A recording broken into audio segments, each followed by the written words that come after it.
მოგესალმებით. რაც შეეხება ბოლო პერიოდში განვითარებულ მოვლენებს ჩვენს საგარეო ფლანგზე, რეალურად გაერთიანებული დემოკრატები ვხედავთ და ვთვლით, რომ მდგომარეობა უკიდურესად იძაბება და ძალიან ჩქარდება ქვეყნისათვის ძალზე დარასასრული პროცესები. ეს ყველაფერი პირდაპირ პროპორციულად სამწუხაროდ გამოიწვია ჩვენი ხელისუფლების მაღალჩინოსნების ძალიან არაადეკვატურმა და სრულიად უპასუხისმგებლო დამოკიდებულებამ საკუთარი განცხადებების მიმართ და როცა ჩვენი თავდაცვის მინისტრი აცხადებს, რომ თურმე საქართველოში ნატოსა და საქართველოს ერთობლივი ბაზები უნდა შეიქმნას, როდესაც მინისტრი პეტრიაშვილი გვეუბნება, რომ იცით უახლოეს დღეებში დაიწყება თურმე დეოკუპაციის პროცესი, მაგრამ არ გვეუბნება ამერიკელი რეინჯერები გადასხდებიან სოხუმში თუ მხოლოდ ნატოს ძალებით შევძლებთ ამის გაკეთებას, არ ვიცით, მაგრამ სამაგიეროდ ძალიან კარგად ხვდებით და ვიცით უკვე რას უპირისპირებს ამას ყველაფერს ამ შემთხვევაში რუსეთი და რა პრობლემებს ქმნის ამ თვალსაჩინო საქართველოსთან მიმართებაში. პირველ რიგში ყველაზე დიდი პრობლემა არის ის, რომ რეალურად ხდება აფხაზეთის სრული ანექსია. როდესაც საუბარი არის პირდაპირ პროპორციულად იმ ხელშეკრულებაზე, რომლის გაფორმებაზეც არის საუბარი, რომ აქ ამიერიდან უკვე სასაზღვრო ზოლს მთლიანად რუსი მესაზღვრეები გააკონტროლებენ და შესაბამისად ეს პირდაპირ პროპორციულად ნიშნავს იმას, რომ ერთი ნაბიჯი რჩება აფხაზეთის რუსეთთან მიერთებასთან დაკავშირებით. ანუ ყველანაირი დრო გავიდა და ჩვენმა ხელისუფლებამ პრაქტიკულად 2 წელიწადი დაკარგა იმის ძიებაში თუ როგორ დაეწყო მოლაპარაკების პროცესი. მაგრამ აღმოჩნდა, რომ მათ ამის უნარი და შნო არ ქონიათ და ესეც დაპირება დარჩა და პრაქტიკულად გაუშვეს ხელიდან უმნიშვნელოვანესი რეალობა ურთიერთობის დალაგების და პრობლემების მაგიდასთან მოლაპარაკების პროცესში გადატანისა. შევხედავთ სიტუაციას, როდესაც რუსეთი მილიარდებს ხარჯავს მაგისტრალის მშენებლობაზე, რომელთან დაკავშირებითაც როგორც ხელისუფლება იძახის, არაფერი არ იცის საქართველოში არავინ. ვხედავთ, როგორ ჩქარდება ევრაზიის კავშირის შექმნის პროცესი და ვხედავთ, როგორი სისწრაფით მოახდინა სომხეთმა ინტეგრაცია. ვხედავთ, როგორ პრაქტიკულად ანექსიის პროცესში არის დღეს აფხაზეთის ტერიტორია და ალბათ შემდეგი ეტაპი ცხინვალის რეგიონს შეეხება. რეალურად ვხედავთ ძალიან სერიოზულ მწვავე აგრესიულ ქმედებებს და ჩვენი ხელისუფლების მხრიდან, ჩვენი ქვეყნის მხრიდან არავითარი ნაბიჯები ამ მიმართულებით არ ითქმება. თუ ერთადერთს არ ჩავთვლით ურთიერთ დაპირისპირებას, ურთიერთ რაღაცა შეურაცხყოფებს დიპლომატიურ დონეზე ერთმანეთის ლანძღვაგინებას, რაც ბოლო 2 დღის განმავლობაში მოვისმინეთ, ეს პირდაპირ პროპორციულად ამ გვაჩვენებს, რომ ძალიან სერიოზული დემორალიზების მდგომარეობაში არის ჩვენი ხელისუფლების და ქართული დიპლომატია ზოგადად დღეს. აქედან გამომდინარე, ჩვენ კიდევ ერთხელ უნდა დავაფიქსიროთ ძალიან მწვავე რეალობა.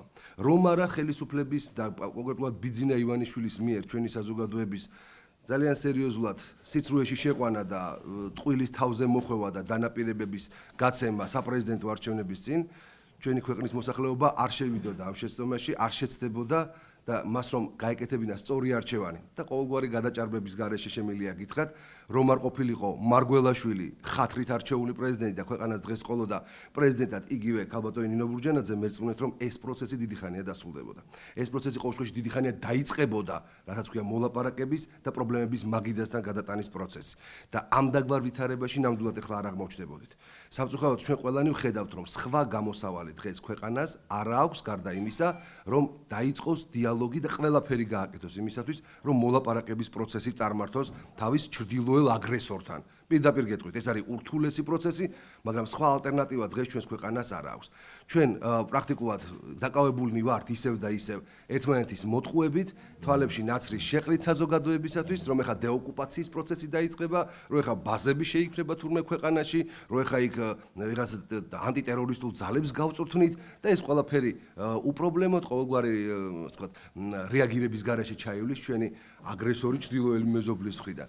ეს არის პირდაპირ პროპორციულად ჩვენი ქვეყნისათვის საზარალო ქმედებები და ჩვენი ქვეყნისათვის ძალიან სერიოზული პრობლემების მომტანი ნაბიჯები, რომელსაც ხელისუფლება ერთი თავისი არაპროფესიონალიზმის, დილეტანტიზმის და უცოდინარობის და არ გამოურიცხავ შეგნებულად მტრობის, ასე ვთქვათ, თვალსაზრისით დგამს.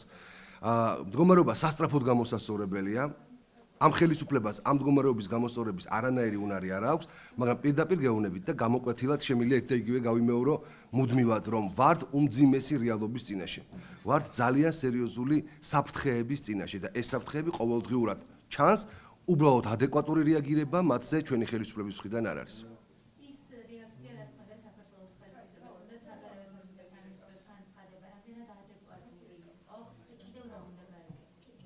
ადეკვატურობას მოკლებულია მთელი ეს პროცესი ერთი მარტივი მიზეზის გამო. ნაბიჯი არ იდგმება კონკრეტული პრობლემების მოგვარების ან თუნდაც მოგვარების პროცესის დაწყებისთვის. ეს არის მთავარი. მხოლოდ განცხადებების დონეზე საუბარი, მხოლოდ შემოფარგლა განცხადებებით, რომ იცით ეს ყველაფერი მიუღებელია, ეს უკვე ძალიან წარსულია და ძალიან, ასე ვთქვათ, შორს დგას ეს პროცესი რაიმე კონკრეტული პრობლემების მოგვარებასთან. კონკრეტული ნაბიჯი უნდა გადაიდგას იმ მიმართულებით, რომ დაიწყოს, უნდა დადგეს ძალიან კონკრეტული ნაბიჯი გადაიდგას ქვეყნის მხრიდან, უნდა გამოცხადდეს საქართველოს როგორც უბლოკო სტატუსის მქონე ქვეყანა, რომელსაც არ აქვს არავითარი სურვილი გაერთიანდეს არც ერთ სამხედრო ბლოკში, ეს იქნება წინაპირობა იმისა, რომ მოლაპარაკების პროცესი შეიძლება დავიწყოთ. ეს კიდევ ამბობ, არ არის 100%-იანი გარანტია იმისა, რომ აუცილებლად ეს პროცესი წარმატებული შედეგით და ხვალვე აფხაზეთის დაბრუნებით ან ცხინვალის რეგიონის დაბრუნებით დასრულდება. არა, ამის ილუზია არავის არ აქვს, მაგრამ პრობლემის მოგვარების დასაწყისისათვის ეს აუცილებლად გადასადგმელი ნაბიჯია. ჩვენ ვეუბნებით ჩვენს ჩრდილოელ მეზობელს, იმავდროულად აგრესორს, ძალიან საშიშ მეზობელს, რომ ჩვენ შენთვის საფრთხეს არ წარმოვადგენთ და მეორე დღეს გამოდის თავდაცვის მინისტრი და ეუბნება, რომ აი საქართველოში უკვე სამხედრო ბაზები გაიმართება. გამოდის მეორე მინისტრი, იმავე გუნდის წევრი, თავდაცვის მინისტრის გუნდის წევრი და აცხადებს, რომ აი უახლოეს დღეებში დეოკუპაციის პროცესი დაიწყება. შესაბამისად და მეორე დღეს ვეუბნებით, რომ ისიც არა ვარ თურმე საფრთხე. იმისათვის რომ ჩვენ რეალურად არ ვიყოთ საფრთხე არავისთვის ჩვენ სამეზობლოში და რეალურად ამის მიმართულებით ნაბიჯი გადავდგათ, ყველაზე კარგი საშუალებაა საკანონმდებლო დონეზე დავაფიქსიროთ ის, რომ საქართველოს არის უბლოკო სტატუსის მქონე ქვეყანა, მას არ უნდა არც ერთ სამხედრო ალიანსში გაწევრიანება და მხოლოდ ამის შემდეგ შეიძლება ვინმემ დაიჯეროს, რომ ჩვენ მისთვის საფრთხე არა ვართ. ბუნებრივია, საქართველოს როგორც ასეთი საფრთხეს ვერ წარმოადგენს ვერანაირად რუსეთისათვის სამხედრო მიმართულებით თუნდაც, მაგრამ საქართველოს ტერიტორიაზე ამ შემთხვევაში უცხო ქვეყნის ბაზები ნამდვილად აღიქმება რუსეთის მხრიდან როგორც საფრთხე. მოგწონს ეს ჩვენ თუ არ მოგწონს. ამას უნდა გაუწიოთ ანგარიში და ეს როგორც რეალობა მივიღოთ და აქედან გამომდინარე გადავდგათ ჩვენი სახელმწიფოსათვის საჭირო და მნიშვნელოვანი სახელმწიფოებრივი ნაბიჯები.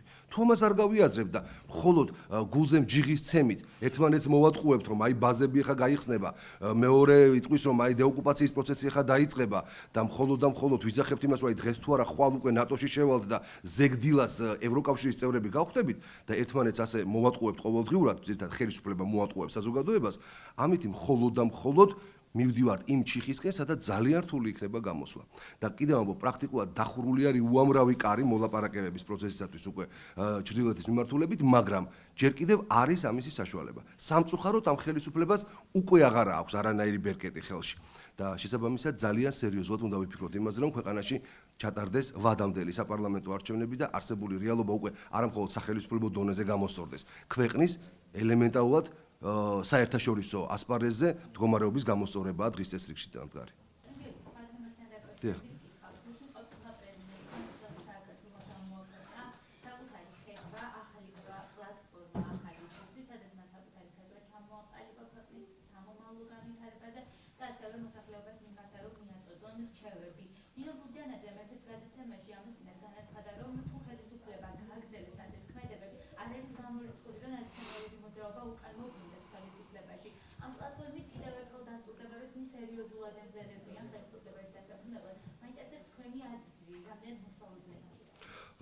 პირდაპირ გეტყვით ყოველგვარი ორაზროვნების გარეშე, რომ ნაციონალურ მოძრაობას ბოლო 2 წლის განმავლობაში ყველანაირი წინაპირობა შეუქმნა ქართულმა ოცნებამ იმისათვის, რომ მას გასჩენოდა მინიმუმ ამბიცია ისევ ხელისუფლებში დაბრუნების.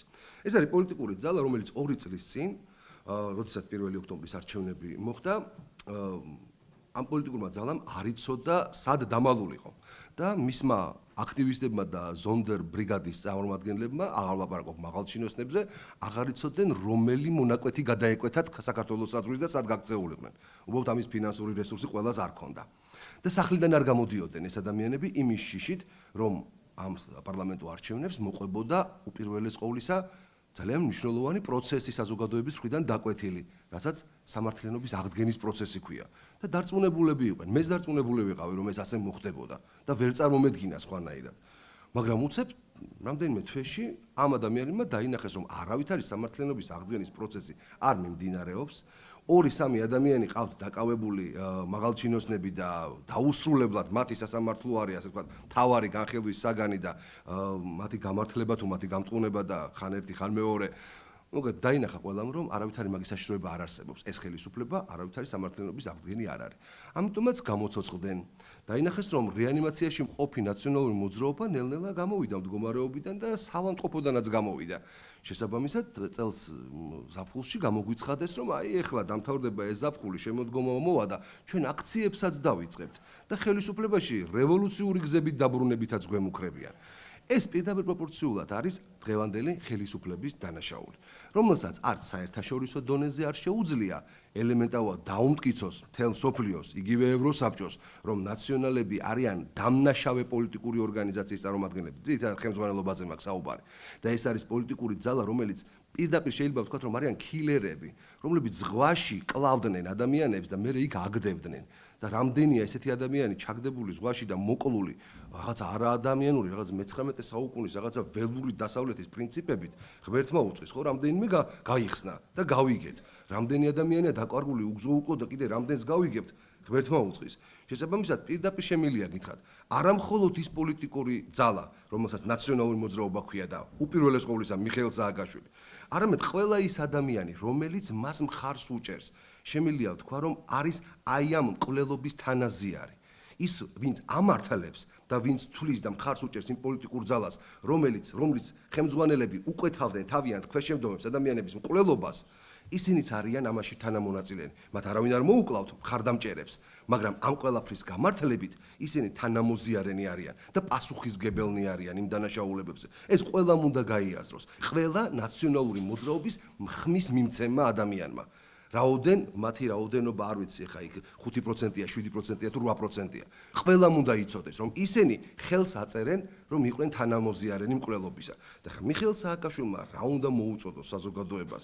თან ეხა განაკეთოს განცხადება, რომ იცით ეხა ყოველგვარი პოლიტიკური, ასე ვთქვათ, პარტიის გარეშე საუბრობს და ზეპარტიული, ასე ვთქვათ, იმიდან ოლიმპიდან გველაპარაკება. ამ ადამიანებმა გვაჩვენეს, რა შეუძლიათ გააკეთონ 9 წლის განმავლობაში. რა არაადამიანური ვითარება შექმნან ქვეყანაში. პარალელურად გაკეთებული რამდენიმე გზისა, კი ბატონო. მაგრამ რა უბედურება დამართეს ქვეყანას და ყველა ძალიან კარგად ვიცით, რომ ამის გამეორება აღარ გვინდა. შესაბამისად, მიხეილ სააკაშვილს ამის შანსი არ აქვს. უბრალოდ დღევანდელმა ხელისუფლებამ მიცა ამ ადამიანს საშუალება დაუჟელად იპარპაშოს და იაროს ხან ევროპაში, ხან ამერიკაში და შესაბამისად გააქცია გაუშვა ქვეყნიდან და მერე გამოაცხადა მასზე ძებნა. როცა შეიძლებოდა ამ ადამიანის საქართველოში ყოფნის დროსვე დაეკავებინათ, პასუხისმგებაში მიეცათ და ელემენტარულად პასუხი ეგებინებინათ იმ უბედურებაზე, რაც 9 წლის განმავლობაში მან ქვეყანას დამართა. მაგრამ ესეც როგორც ჩანს, გარკვეული კოჰაბიტაციის შედეგად წარმოქმნილი გარიგებების შედეგი აღმოჩნდა ბიზნესსა და მას შორის.